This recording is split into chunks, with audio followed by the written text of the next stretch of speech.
Empty your mind. Be formless, shapeless, like water. Now water can flow, or it can crash. Welcome to the �ญPodcast, a podcast about Bruce Lee's life and philosophy. Be water, my friend. Hey guys, I'm Shannon Lee.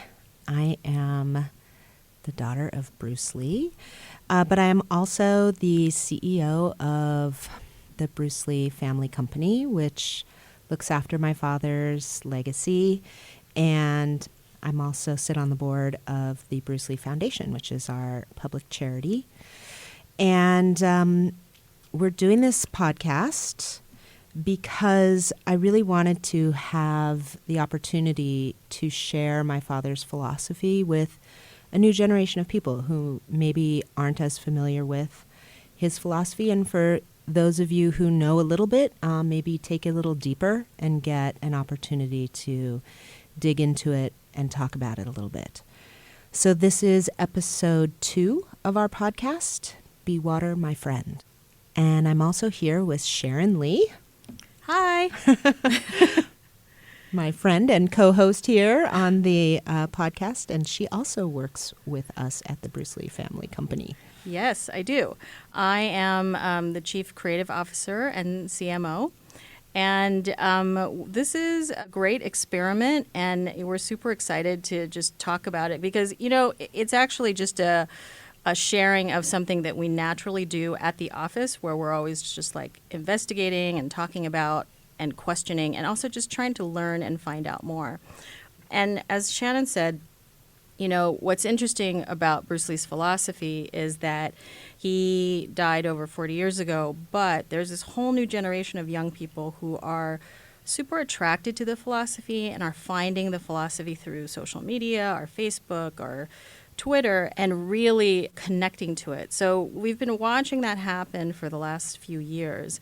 So we just thought, because they're just kind of getting the tip of the iceberg with the quotes and the images, that it would be really nice and helpful to, you know, break it down and just unpack it, because sometimes it can be a little dense and complicated. So since we have the living heiress here, I mean, what a great opportunity to learn more. So I wanted to ask you, Shannon, I mean, I wanted to start with, you know, one of your dad's most famous quotes. It's longer, and we'll kind of play the whole clip for you, but it ends in, "Be water, my friend." Mm-hmm. And it's famous because we have audio and video of Bruce Lee, you know, kind of saying this, but it's also this kind of incredible metaphor that has, I want to say, like, you know, so many other philosophical ideas kind of jam-packed in it. So we wanted to start today with Be Water, My Friend. And so first, let's hear the clip of it so that you guys can understand and know it. Empty your mind. Be formless, shapeless, like water. Now you put water into a cup, it becomes the cup. You put water into a bottle, it becomes the bottle. You put it in a teapot, it becomes the teapot. Now water can flow, or it can crash.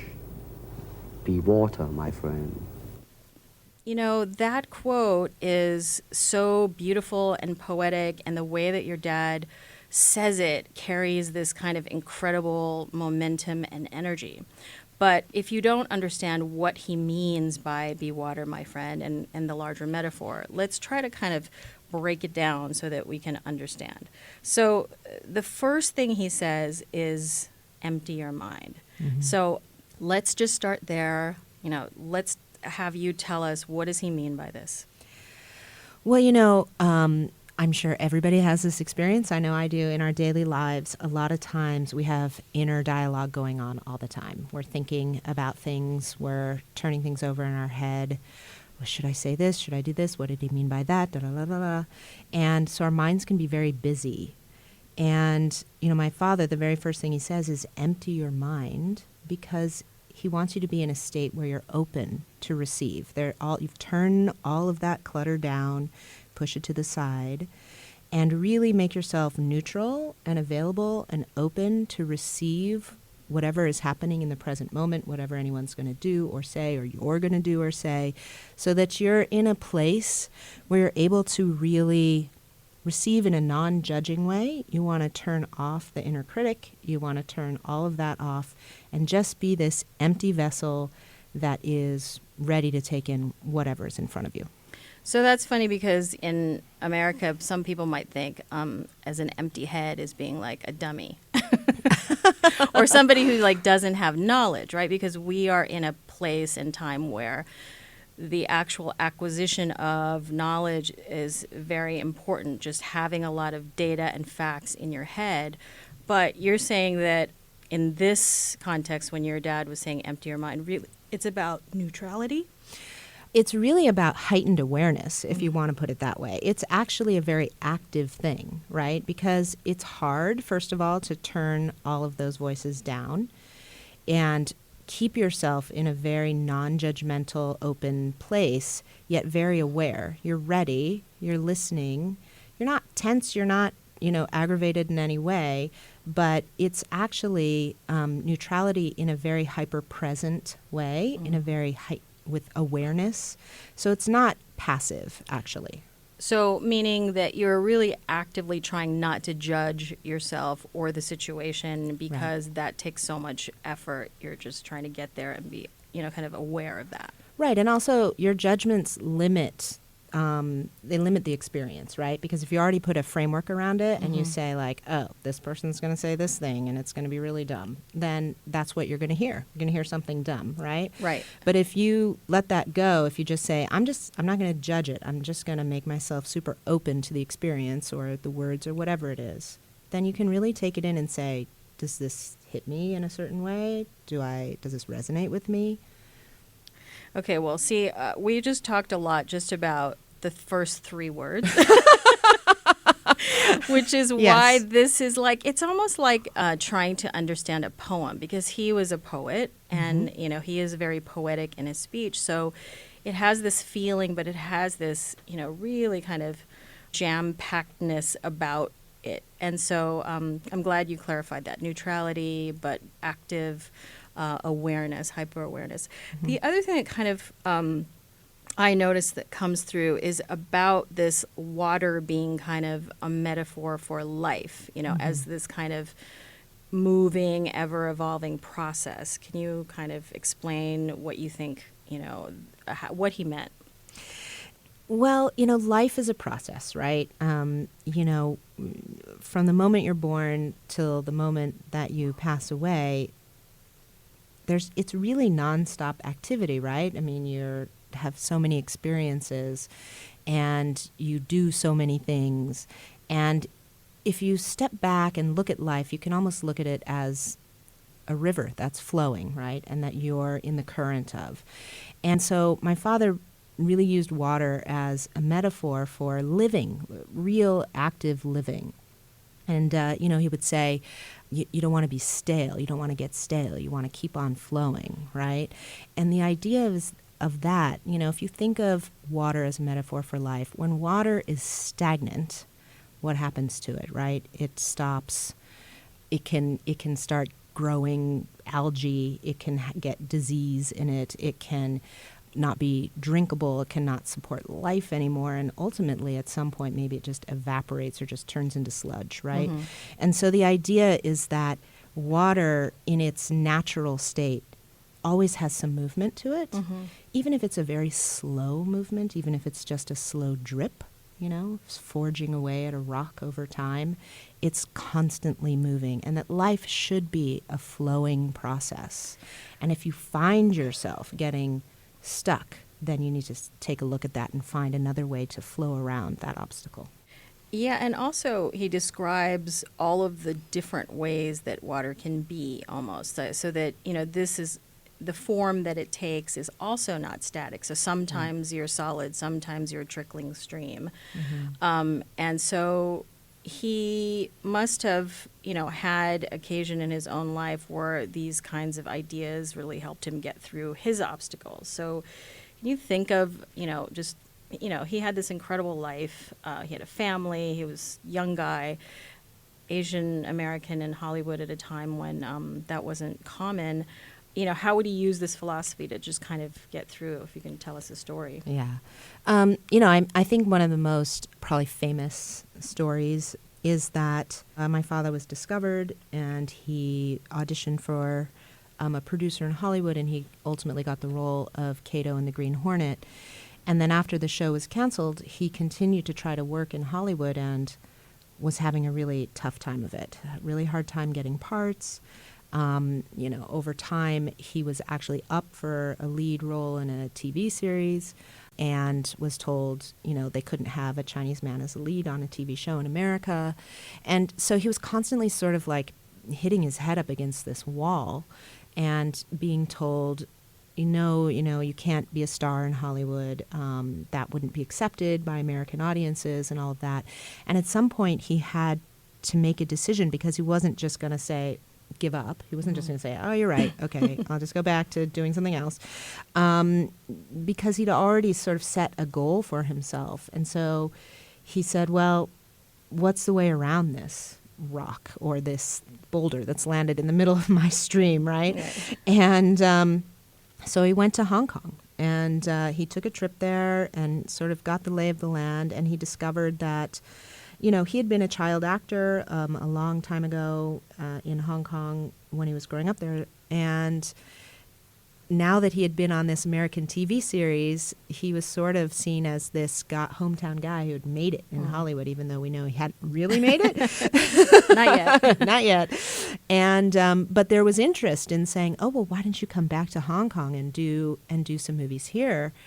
And so he thought, well, this is maybe the way I have to go. I mean, he looked at somebody like Clint Eastwood, who had to go to Italy and make the spaghetti westerns in order to have some fame and notoriety in order to be able to come back and have a career in Hollywood. And so he thought, that's what I'm going to do. And so like water, he just sort of flowed around. He found another way, and that's what he did. Yeah, I mean, I imagine if his metaphor was like an axe versus water, he would have tried to like hit it. Like a lot of people try to, they ram their head against it. They take a very kind of aggressive, offensive, thinking that kind of force is the way to get through. Yeah. But I like, his notion of how this kind of the most soft and supple thing ultimately becomes the most powerful and, hardest thing, the most powerful force, that he's kind of playing with those ideas too. Right. Yeah, for sure. He had this thought about water too, that he noticed that water itself, if you strike at it, if you punch it, it doesn't get injured, right? It doesn't. It moves out of the way. It moves out of the way. Yeah, exactly. Yeah. And so he really took that into effect for himself as well. Well, so I know this idea of, even water and emptier mind, all this kind of stuff is in the soup of, kind of thousands of years of Asian philosophy that he grew up in. But, this is an idea that sometimes it doesn't hit you the first time you hear it. And even for Bruce Lee, it didn't really sink in the very first time or even the second or third time because he was this kid. So I know there's this great story about when he actually had his aha moment about the water. Right. Would you just give us a background of when, he might have started learning about this, but then when he actually got it? Yeah, so my father started training in Wing Chun Kung Fu when he was 13. And his sifu was a man by the name of Yip Man, who they've made all these movies about in China. And he was a very sagely man, and he was constantly talking to my father about not being too rigid and not going against his nature, but following his nature and flowing with nature. And he would talk about how sort of the natural world and Kung Fu were very similar, and how as a martial artist, he needed to try and incorporate this into his style. And he was constantly being told, no, you're too much yang, you're being too forceful, you're being too rigid. It's not just about punching and kicking. You have to flow with your opponent. You have to find those small cracks and crevices and be able to sort of weave your way around. And he was constantly telling him this. And so at one point, when he was a few years older, his sifu got sort of up, finally had it with him. He said, "Go home. Don't come to class for a week. Think about it."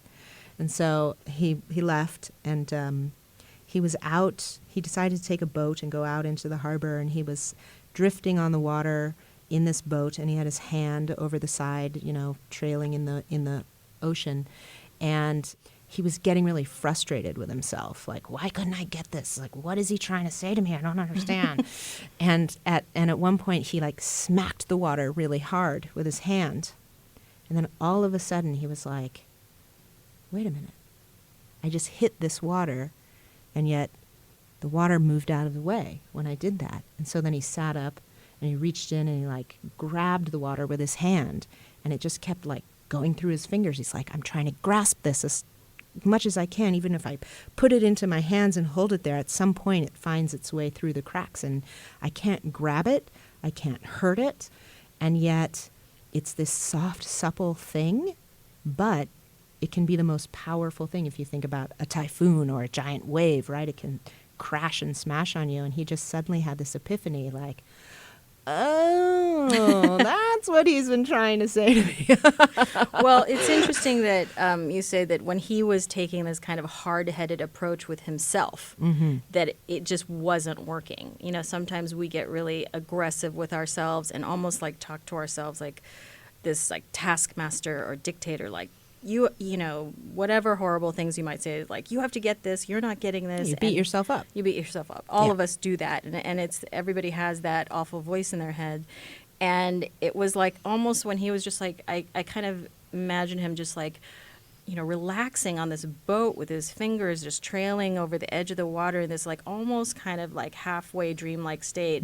And then he was open in this kind of what we talked about, this neutral place without trying to force it. And in that openness, he had that moment. Right. It's the very beginning of the phrase, we just talked about, empty your mind. When your mind is a little bit free and in that dreamy, receptive place, other thoughts are able to make their way in, maybe that wouldn't normally be able to.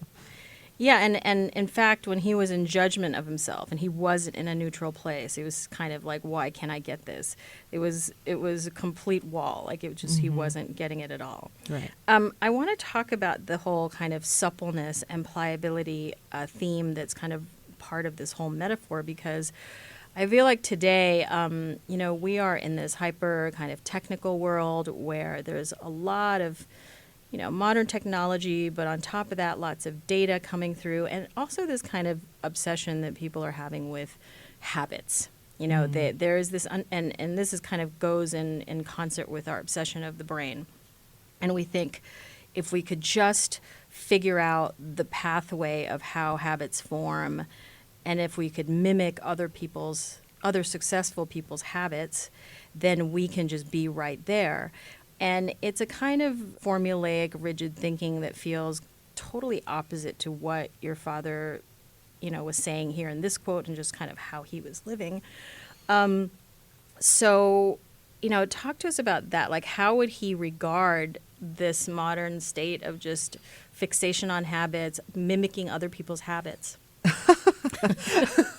Well, I think it's very clear, as we will continue to talk about the philosophy, where he stood on this, but he really believed in, being yourself and looking inside, finding your personal flow, your personal process, and not mimicking somebody else's, because then it's not authentic to you. And it's not to say that there aren't things that other people do that don't resonate with you, but you need to make sure it resonates with you first, right? And you have to come at it from a place of being in this very ever-evolving process of discovering yourself and being in that life flow, and not just grasping on to other people's routines.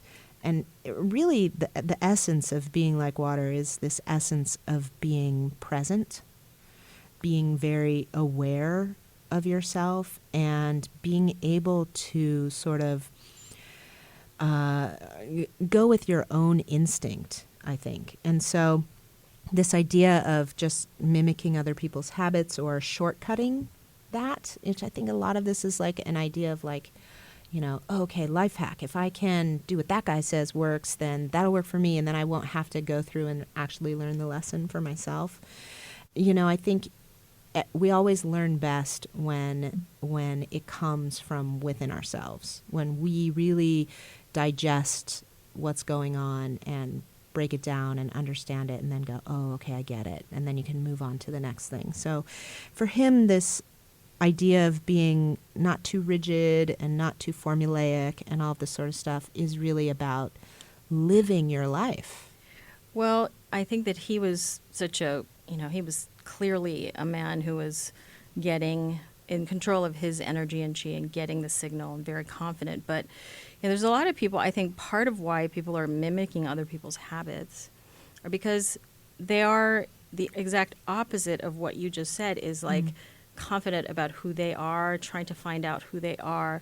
They're almost petrified of being themselves. And so they're trying to find some other way to be like somebody else so then they can find peace in that. But in fact, what your dad was so kind of, in this quote, in many quotes, was about the courage to truly like dig into being yourself. Yeah, definitely. There's no more lonely place than when you're standing on your own path and you can't look around and say, oh, well, look, all these other people are doing it too, so it must be okay. When you are forging your own path, it can feel lonely. It can feel like, how do I know this is right? How, we often seek validation, right? We seek outside validation from others. And it's a fine process. It's a good way to learn, but it should also be a way of learning about yourself. And ultimately, if we really look inside at our hearts and, do that gut check and do all that kind of stuff, we always know on the inside. We've always had that experience where it's like, oh, I'm just going to do this. And then you get a few steps down the road and you go, okay, that doesn't really sit right with me, but I'm going to keep doing it anyway. Well, that goes to your dad's process of talking about kind of consistently and constantly emptying your cup again, right? That's right. This is a very kind of circular, organic process that isn't just a one-way, out to the sea. So we all get overwhelmed with information and new ideas and some expert telling us we should do, this kind of cleanse or that kind of workout or whatever.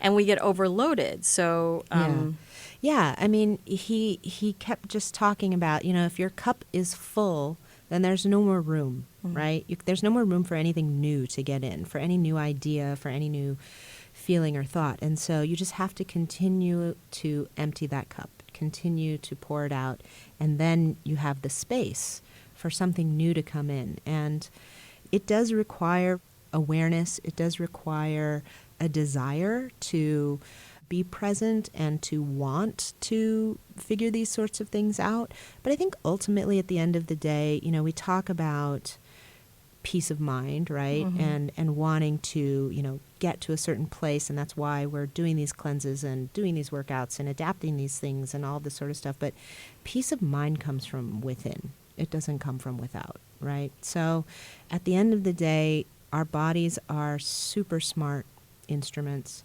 and our hearts are very smart as well. And so if we just sort of quiet ourselves, again, like empty your mind, right? Go back to that place, then we can really listen to what our hearts and our bodies really want from us, and we can follow that.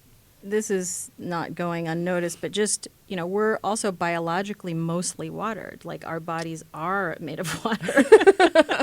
Yes. And it means that it almost like has a way that it wants to be. That's right. And to stay in the flow, right? And one of the things I wanted to ask you about is, what makes this quote so Bruce Lee is how he ends it with, be water and then my friend. And I think that people who don't know him and kind of, family and personally might have thought because he was such an exceptional martial artist and such an exceptional actor that he might have been one of those super kind of hard on you senseis, like teachers, Right. like really mean. But in fact, you were telling me the story about the students of your dad and what kind of reaction they had to him, and I want you to kind of tell all of the people listening about how significant that like my friend piece of this quote is and what that stands for and how he was as a teacher. Yeah. My father said that a lot. My friend would say, be water, my friend, or go bravely on, my friend. And that is a very important part because he had a desire to really be inclusive with people, with his students. He not only taught them, but he thought of it as showing them their own selves in a way. He was a mirror, and he really thought of everyone as one big family, all throughout the world. And he didn't treat people differently in any way by how they looked, how they acted, what they did outside of class. And he really cared about people, which I think that a lot of people don't know. I mean, you see this, kick-ass Bruce Lee on screen and you think, oh, he must have been, A hard ass. A hard ass, exactly. And he was extremely passionate and driven, but he also wanted to lift people up. And the my friend sort of part of this quote, I love it so much because it speaks to sort of the inclusiveness that he had, in the sense that it's a brotherhood, right? We're a brotherhood of man. And he really wanted people to feel connected to each other. And so he would use this way of speaking all the time, and it's an important part of the quote because it says to you, it's personal. It's treating another person not just as another entity, but as a friend, as a companion, as a person. As someone connected to you. As someone connected to you, someone that you really are trying to say something to because you're trying to touch their heart, right? So he had this way of speaking that was so charismatic. And it wasn't just because he really believed in what he was saying, but because he was trying to impart it to you, whoever he was speaking to, right? And it had such an effect on my father's students and friends. I mean, to this day, when they think of him and talk about him, they get emotional because they felt seen by him. And he was obviously really focused on emotional content, another famous quote of his. Yes. But, back to kind of this metaphor of water, and he was such a living example of it, this kind of softness and hardness, the suppleness, almost sweetness of it, and then the crashing, power of it. I feel like what's so interesting about your dad's, kind of being is that because he was so capable in this kind of hyper-masculine, traditionally masculine kind of way that he could kill you in 5 seconds, that it allowed him also this space to be very connected to his feminine and like my friend, this kind of sweetness, this funniness, and that he wasn't about this just like, oh, I'm a big tough guy. Like kind of, when you think of guys who might be, just into the fighting arts, that he was a poet and other things. Can you just kind of talk about his soft side? Yeah, no, I mean, he wrote poetry. He loved to draw. He was quite a good artist, and not just drawing out fight scenes, but but other things as well. He designed some of his own jewelry. He was interested in fashion, as we can all tell. Because he had awesome style, as we all know. He had mad style. And he liked to cut hair. He would cut my mom's hair, our hair, He was just about sort of engaging in the creative process and expressing himself. I mean, he was just constantly thinking like, what am I into? I wonder what it's like to cut hair. I've always wanted to try that. All right, let's try it, Or, gosh, I wish I had a piece of jewelry that had like a B for Bruce on it. I know. I'll get someone to make that for me, and he was a dancer. He, ballroom dancer. And yeah, a lot of people don't know that he was once the cha-cha champion of Hong Kong, right? yes. And a lot of his footwork comes from so many different places, not just the fighting arts, but fencing and dancing. And I think part of what makes him really, because he was so uniquely him, but many people have tried to imitate, Bruce Lee's moves, obviously. And, what is it that they can't get to? Well, what they can't get to is that they're not Bruce Lee. Right. Totally. Duh.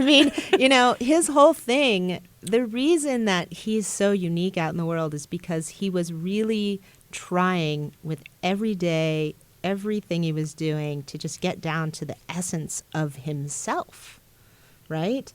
And so he was into all of those different things. And the reason he was so, nobody moves like him on screen. Nobody made the noises that he made and did all that sort of thing because it was emanating directly from within himself. And you can see it and feel it. Yeah, you can still feel it when you watch the footage. Yes.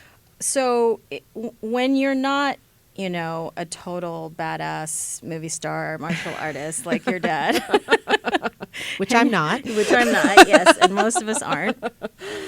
But what this, part of this whole podcast is about is how does, his well-lived philosophy, because he was so living his philosophy, help me when I'm stuck? I don't have his body. I don't have his discipline or stamina. How can kind of listening to this, reading this, help me? Yeah, the thing that I love about my father's philosophy and the reason I want to do this podcast is because his philosophies are universal. So many people are inspired by them outside of the martial arts, outside of athletic disciplines and all that sort of thing. They can help you because they're about the human condition. They're about how can I move through the world, not move as a martial artist, although you can apply it that way if you want. But how can I move through life? How can I cultivate myself in the world as a human being? What is my process? What inquiries can I make? How can these words, when I'm feeling stuck, help me to see that maybe there's a path? Have that moment yourself where you go like, I'm stuck, I'm banging my head against the wall, and maybe all of a sudden you think, be water, my friend, and that's enough to sort of go, okay, wait, what does that mean? Maybe it means that this thing that I'm trying to do and having no success at doesn't mean I can't do the thing I want to do. Maybe there's just another path. Maybe I can flow around in it from another direction. Or maybe I need to be soft and like step back and not push so hard. Or, in some instances, maybe I need to crash in and push harder. But the idea is that these philosophies can speak to you no matter what you're doing. Yeah, I think for me particularly that because he speaks in his, in the language of poetry, really, is that it enters my brain in a totally different place than if it was just, this is the habit you should do, and this is what, could be, because it's just instead of kind of a linear path, it wafts over my whole being and invades me in a way that is not just about left brain, right brain, whatever, but it has a, it feels like a universal key kind of unlocking me in all different places all at the same time. Yeah. All that Bruce Lee, if I can speak for Bruce Lee for a minute. You can. You're his daughter. You're allowed. All that Bruce Lee wants you to do is be yourself. Well, and that is the scariest thing for all of us, right? That's so, right. I mean, what was his, people think of fighting arts when they think of him, but what did, his own philosophy of martial arts that he created, it was not about that. It was about being a human being. But what did he say, like, the ultimate journey of a martial artist is? The ultimate journey of a martial artist is uncovering yourself, is discovering yourself, essentially. Yeah, and I think, all of us, I mean, it's kind of broader. Any artist, any creative person, any human being, that's our main challenge. It's the hardest thing, to do. It's the scariest thing, to be alone with ourselves and not run away and try to find somebody else's, identity to try on. But I really think of Bruce Lee as just this kind of model for another way of being in the world that just expands my mind. And by the way, if we're all doing that, then we're not alone.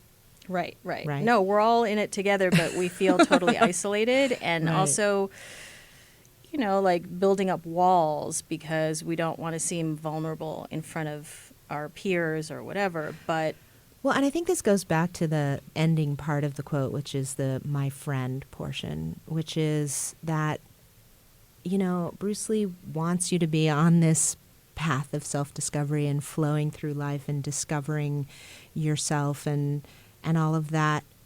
But he also wants us to be in harmony with one another.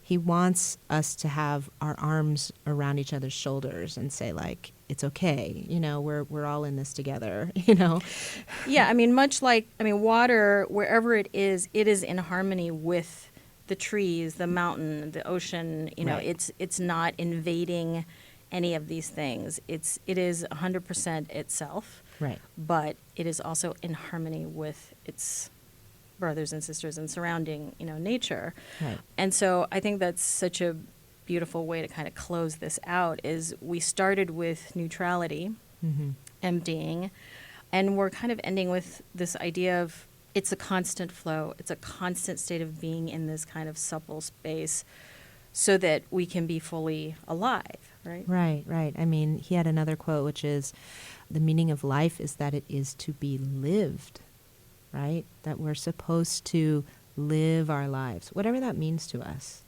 And if we're all doing that together, then life has meaning. Yeah. All right, awesome. Well, I hope this was helpful to you guys. We'd love to hear from you and give us feedback, and we'll put all sorts of the quotes on our show notes page. The next segment that I want to go into, so we have this philosophy segment where we just are talking through a piece of his philosophy like Shannon and I just did, but we have two more segments. The first one is something we're calling AHA. Aha. Yeah, AHA. And that's AAHA, and that stands for Awesome Asians and Hapa. And for those of you who don't know, Hapa is a Hawaiian word meaning half, and used to be a derogatory term meaning half breed, but now kind of means like mixed race, because a lot of Hawaii is mixed race. So it's part of Bruce Lee's philosophy was to celebrate Asian culture in a way that he didn't see, right? So That's right. Yeah. My father, he had this goal, and the reason why he got into film and television later in life, he had been a child actor, and he had no desire really to get back into acting. He loved the martial arts, and he was going to teach martial arts to anyone and everyone.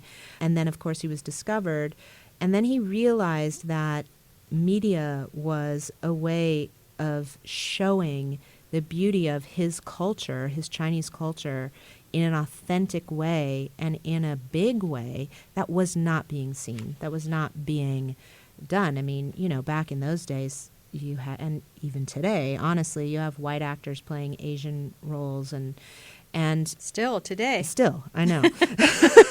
it's not cool, Not Hollywood, cool. but it's still happening. Cut that out. But he had made up his mind that he wanted to put this out into the world. He wanted to share the beauty of his culture and his own identity with everyone in the world so that they could see what that is. And, being an Asian myself, I have grown up in this culture with a lot of stereotypes kind of thrown at me from just random people standing in the grocery line. And what's interesting is how much kind of judgment there is. And the stereotypes exist for a reason, because a lot of people are only exposed to these, very narrow portrayals, right? So it might be a Fu Manchu character or just something really racist. And, all of us, anybody who's not, of color or not mainstream part of the, majority, have a desire for an understanding of our complexity, that we're not just two different characters. So some people might think, oh, you're an engineer or you're good at math or whatever your stereotype tends to be. Part of this segment is to really celebrate, right? Right. Yeah, to celebrate all the many amazing people out there who are cultivating themselves and expressing themselves and who they are in their given passion out there in the world. Yeah, and just so you guys know, audience, when Shannon and I were talking about this, we just noticed that there wasn't a kind of center of gravity for celebrating a whole range of different creative and unusual and interesting Asian and Hapa people doing cool stuff in the world. It might be by industry, it might be like actors or doctors or, they're segregated, but we wanted to kind of have a more free-flowing water-like space to kind of go back to our main theme of being in the flow with it, but also, leaving it open so it's not just kind of one set of society's values saying this is what success means, but really highlighting the people and just giving a cool shout out to people who are being themselves in the world. Yeah, right. This week, I want to highlight director, producer, and friend Justin Lin. Awesome. Yay, Justin. Yay, Justin. So Justin is really an amazing, pioneering director who has pursued his passion and his dreams. He, if you don't know, is responsible for the growth of the Fast and Furious franchise, which has now grossed over $2 billion worldwide. But he's made his first film. He had to finance it on credit cards to get his movie made. And he also, one of his early films was called Finishing the Game, which was a mockumentary about the finishing of Game of Death and having to cast the Bruce Lee replacement. Oh my God, that's so funny. So he's really, he's just a humble, lovely, down-to-earth guy. And I'm working with him actually on producing a TV series. Yeah, so stay tuned for that. We're going to have some announcements. Yes, we are. But in the meantime, I just want to say to Justin, I think you're amazing, and I think that you have stayed so true to yourself and to your passions, and that you're really an artist, and that you're awesome. Anyway, we want to hear about other awesome Asian and Hapa creators and movers and shakers and interesting people out there. So you can email us at info@brucelee.com and just share and just put in the subject line AHA, AAHA. If you want to share anybody with us, that would be great. And you might be featured in the next AHA segment. And our next segment is we're calling Bruce Lee Moment. And what it is we just thought it would be a nice opportunity, because I'm always meeting people all throughout my travels and throughout life who constantly are coming up to me and telling me how they were inspired by my father in one way or another. And I just thought it would be a really wonderful opportunity to open this up to all of you to share with me your Bruce Lee moments. And what I mean by that is a moment where you were going through life and you were able to apply one of the philosophies. You were inspired by a philosophy and then you were able to apply it, and it was able to help you in some way. Because I know it helps me on the daily with all the things I'm trying to navigate and juggle. when we, in running the business and looking after the legacy and all this kind of stuff, I'm constantly applying the Bruce Lee philosophy. And so I just love hearing from people when they've been impacted by his philosophy and have been able to help themselves, because really that's what a Bruce Lee moment is about. It's about a moment when you are able to sort of stop, realize, and help yourself. My name is Chris Storti, and I am the COO, General Counsel for the Bruce Lee Family Company. It's interesting because my Bruce Lee moment wasn't really a moment. It was a lesson learned over several years. In 2008, I had a significant health issue. I was diagnosed with something called ulcerative colitis, and it's a GI tract issue. I was hospitalized initially for it. They couldn't really figure out what the cause was, and they sort of figured it out, and they basically said, here's some medicine. It's going to be rough sometimes, but keep doing what you're doing, and that's all we got for you.